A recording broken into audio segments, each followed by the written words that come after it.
Welcome to the Adjusted for Risk podcast. Join myself, Ryan Nauman, as I talk markets, investments, economics, and life as I help prepare you for the upcoming weekend markets. I work for Zephyr, and all opinions expressed by myself and my podcast guests are solely of their own opinions and do not reflect the opinion of Zephyr or Informa, its parent company.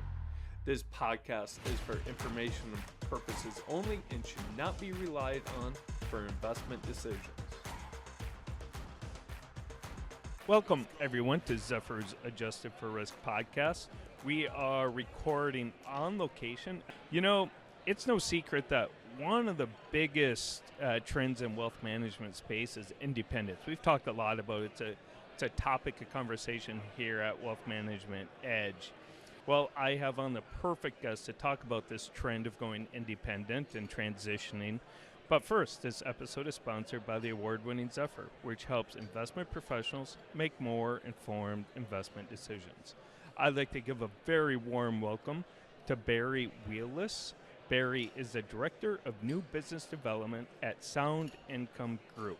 Barry, thank you so much for coming on the show. It's an honor to have you on. It's a conversation that I'm really looking forward to. Can you just tell us a little bit more about yourself and Sound Income Group? Yeah, of course, Ryan. And first of all, thanks for having me on. I really appreciate you taking the time. So, over a 25 to 30 year career, I've had let's say 10 years in the wirehouse channel, 10 years in the RIA channel, and another 5 in the private family office space. So, I'll try to call balls and strikes as much as I can on this conversation, but I have been in the various channels, and I've either kind of seen it, done it, or know who to call. Mm-hmm. Fantastic. Well, I love that experience because now during this conversation we talk about independence and captive advisors. You can provide us with experience of all. So you got some great experience there. You know, with the wealth management space, it's experienced a big shift in ownership, as more and more advisors are going independent. I read wealthmanagement.com. Very rarely am I reading an article about an independent advisor going to a wirehouse, right? It's always the other way around. What is driving this change? Yeah, that's a great point because you really rarely see an article of somebody going back to the wirehouse, but it does occur occasionally. So maybe just start off with some numbers, and then we can do maybe some pros and cons and things too. But according to Cirilli, and you can have all kinds of stats and things too, but by 2027, the RIA space is going to own almost 70% of the market. The wirehouse is going to own about 27 to 30% of the market in the next 3 years. So that's very, very close. So there is a huge underlying shift. Another stat to maybe think about is there's almost 80 trillion that's going to be switched from owners to the younger generation. Mm-hmm. And 70% of those from the surveys are already saying that they're interested in switching advisors. So that's something else maybe to kind of keep you up at night. Yeah. And then the last one, and I think this will probably be in a business school study case somewhere, but almost 60% of the industry is over the age of 60. And they've already raised their hand. Almost 40% of them have already said the next 4 years that they want to retire from the industry. So it really is sort of a perfect storm of switching of the assets from one hand to another, one generation to another. Also, the aging population of the advisors is also causing a shift. And then also, too, and we can jump into this as well, is there's been just such a jump, and not even talking about this year, but such a jump in the advancements of technology towards platforms that it really, the lines begin to blur. And I can even make a case now that there is a difference between one shop and another, but the technology is a big difference, especially considering the other numbers that I threw out there for you. Barry, I'm really glad you brought that up. We're going to talk about technology shortly because it is just evolving so quickly, and it's only going to evolve quicker with AI. But those statistics you brought up, to me, yes, it keeps people up at night, but also it seems like it's an opportunity, right? It seems like an opportunity for, if you're a younger person looking to get into the industry maybe. Do you look at it that way too? Is there opportunities there? Yeah, actually I was going to jump on that too, Ryan, and say it keeps me up at night, but the idea because it's an exciting opportunity more than anything else, because it's a clear trend, it's a clear shift, and like I said, I was going to call balls and strikes on this, but there is a clear shift from assets moving from, let's say, more of the traditional broker-dealer wirehouse channel into the RIA segments, and a lot of that has to do with the advancements in technology, the ability to own the business, the ability to really bifurcate yourself from a lot of the other people that are out there in the more traditional channels. You really have a lot more flexibility in the RIA space.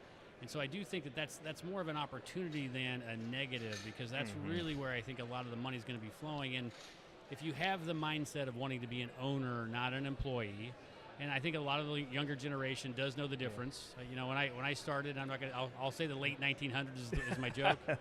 So when I started in the late 1900s, the channels were not as clear, and it wasn't such an easy decision to make to try to say, look, I want to be in this independent space. It was much more traditional to say, I need the big name, I need the long history, I need the technology that they can provide for me, I need a lot of these things. Now there's so many different options underneath the sun, customizations. It's almost like when you go buy the Tesla online, you can pick the color, the doors, the engine, everything else too. You can really get into the granularity pieces of your practice and really focus on what's important to you versus kind of just giving something that's cookie cutter right out of the box. So yeah, I think it's an opportunity more than anything else, Ryan.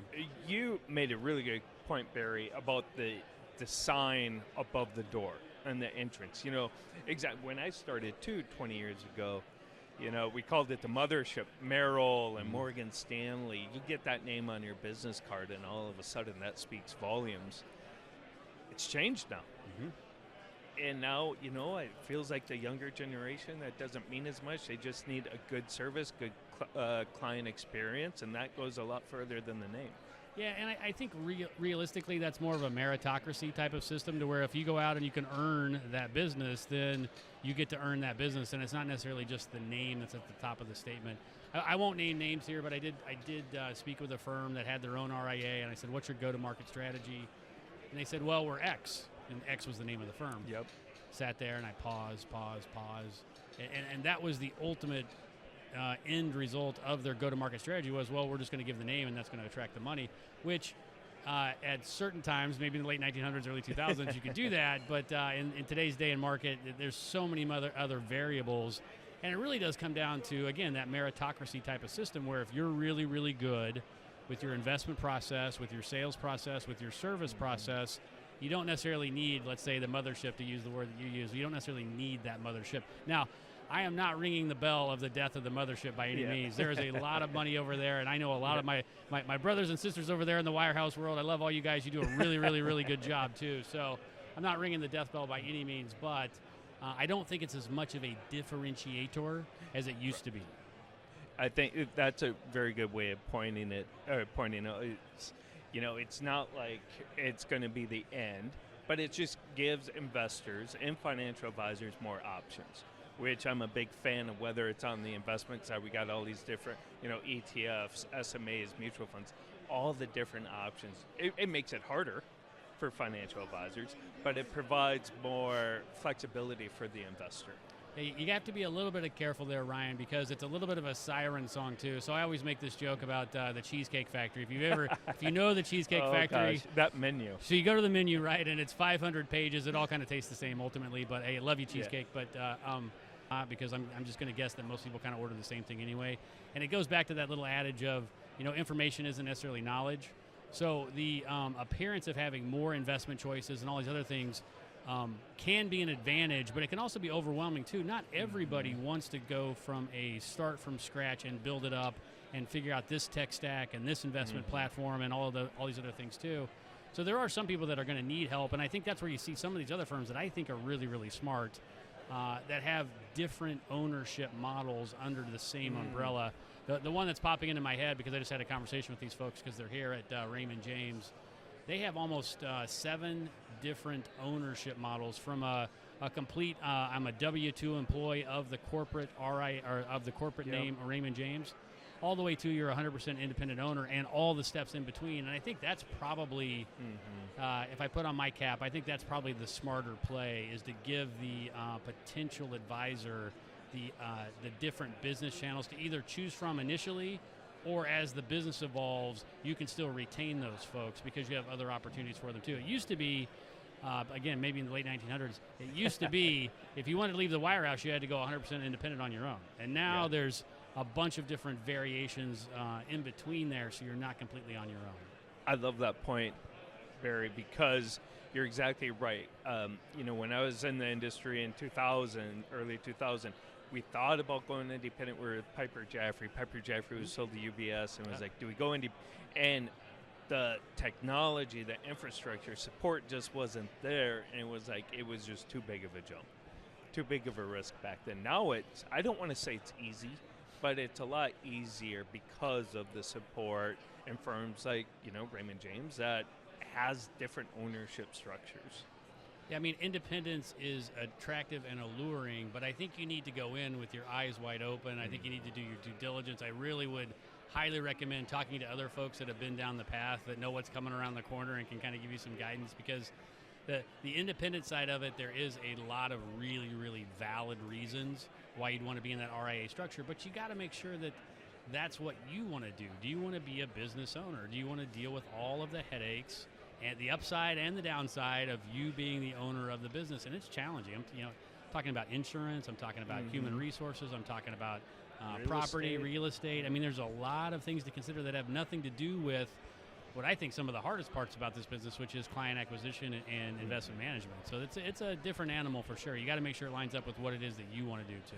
I'm glad you brought that up, because is that, do you think, one of the primary considerations? If I'm a captive advisor working at a wirehouse thinking about going independent, is that really the biggest consideration that they need to think about when making that move? Is, are you ready to be a business owner, or do you just want to be a financial advisor managing relationships or managing the whole business? Yeah, I think it's more of like, instead of a one-size-fits-all answer to that question, I think it's more the evolution. I think if you're first starting out in the business, man, there's nothing better than hooking up to the mothership and getting all the great training and all the good resources and being able to lay that card down on the table, and the potential client knows that you've got the backing of a firm that's been around for a long time. But I do believe that you can outgrow that model over time.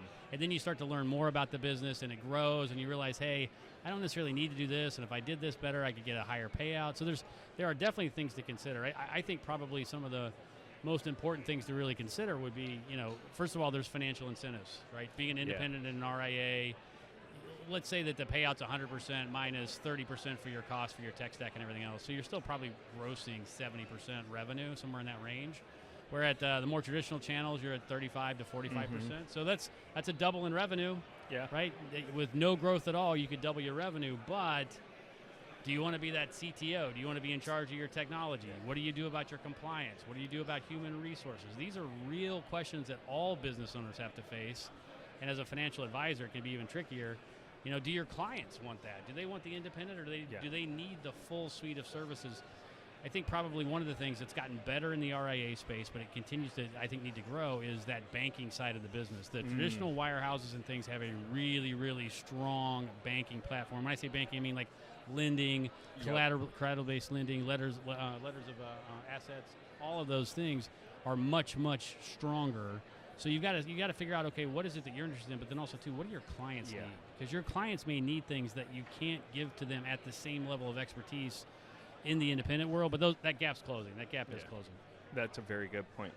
What I think you might have just answered this, but what do you think the biggest challenge financial advisors face today? You talked about investment management is very difficult, right? And especially now when it's so uncertain, and having those conversations, not really being able to answer probably your clients' questions. What do you think is the biggest challenge? As part of my current role, and then over the last 20 years, I've spent, every week talking to hundreds of advisors all across the country.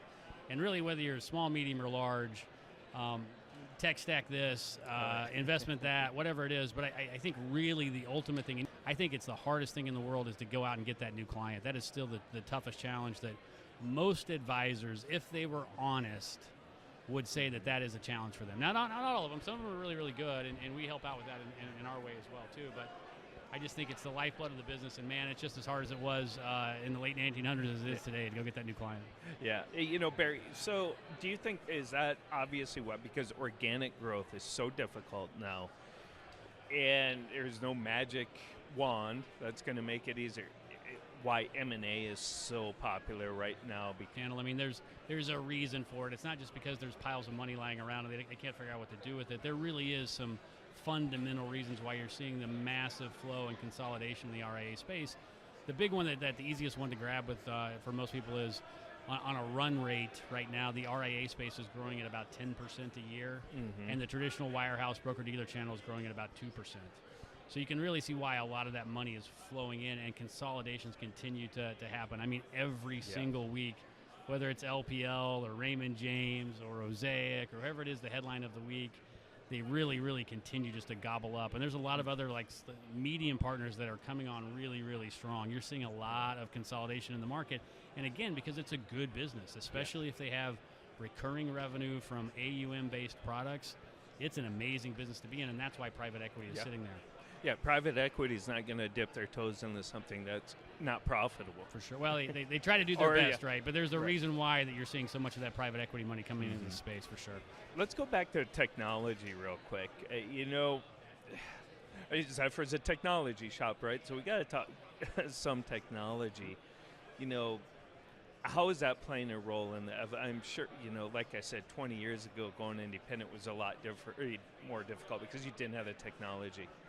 Now it's making it easier. How does the Sound Income Group use technology to help support their clients? Yeah, it's really that it's really more client-centered, client-focused. Is I think the thought that you need to keep in your head when you're evaluating any kind of technology, whether it's a CRM system, whether it's a trading system, whether it's a client portal, whether it's the custodians that you're choosing to actually hold the assets that you're managing for your clients. You need to start, I think, with your client's needs as the starting point, not the end point. Okay. Because you could ultimately onboard a tech stack that you think is just the greatest, bells and whistles and whiz-bang toy, but it does nothing for the client, and I think that's the mistake. I think everything, especially in the RIA space, needs to be focused on what can this do for the client, and if it doesn't really do much for the client, I would be challenged to add it on to the tech stack. You really got to be careful with that. The tech stack, unfortunately, because there's so many choices that are out there, it's almost like barnacles on a boat. And I'm based here in Florida. We're headquartered here in Fort Lauderdale, Florida. As you're going along with the boat, you can't see the barnacles, but they're underneath the boat, and eventually they start to drag on the performance and the speed of the boat because they're just kind of like hanging on. You have to send somebody down there, a diver, to go in there and scrape those barnacles off. Technology can kind of be like that sometimes, to where it's just, unless you're really, really using it, it can kind of just sit there and be unused, kind of like a barnacle, and drag you down.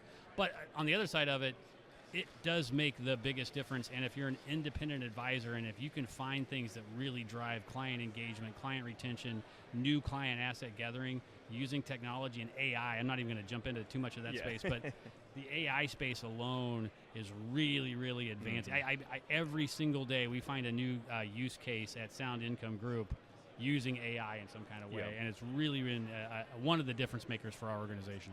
Yeah, you're exactly right. AI, Barry, we could have a whole conversation about AI. Right. We could do a Joe Rogan show. Sure. With AI, but we won't go there today. But technology is, because a financial advisor, especially independent, they have to wear so many different hats. They've got to find efficiencies, right? But not lose that personalization and the importance of the client experience. Like you said, it's all about the client. And somewhere in that, the advisor's got to figure out what they're really good at. And this is some of the coaching and some of the counseling that we give to the advisors that we work with. But they've got to figure out what they're really, really good at, and man, outsource the rest of it. And if you're the front of the house and you're really good at the sales, but you're not so great at the operations and the tech stuff, outsource that. Maybe you're great with ops and tech, but you're not so great with the sales part. Figure out what you're not good at, and there are solutions to outsource that. What I see though a lot is, especially in the early days of the RIA when they're first starting up, it's the founder usually and maybe a couple of other people, and they just got an S on their chest and they try to do everything themselves. They try to be the investment strategist, the salesperson, the marketing person, the client retention person. I mean, it's just, we call it the hamster wheel, and you're just running in a circle the entire time. So that would be like one of the things that I've seen over my career that really makes the difference between a successful RIA and one that maybe is less successful, is you've got to figure out what you're good at and just hammer those strengths. The idea that build up your weaknesses, not in business. Yeah. This is a competitive business as much already as it is. So trying to like fix your weaknesses, no, outsource that. Hammer your strengths, add gas and fuel to the strengths, outsource the rest of it, and I think that's more of a successful path. Do you think, I'm glad you brought that up, because, at Inform, at Zephyr, we have the PSN database, so a lot of people use that for SMAs to outsource their investment management. Years ago, I don't think financial advisors wanted to give up investment management. That's what they hung their hat on. Do you think now they're shifting? Younger advisors, they understand the importance of outsourcing it. They don't have, hate to say this, maybe they don't have the ego of, oh, I'm running the money. They can outsource it and they're okay with it.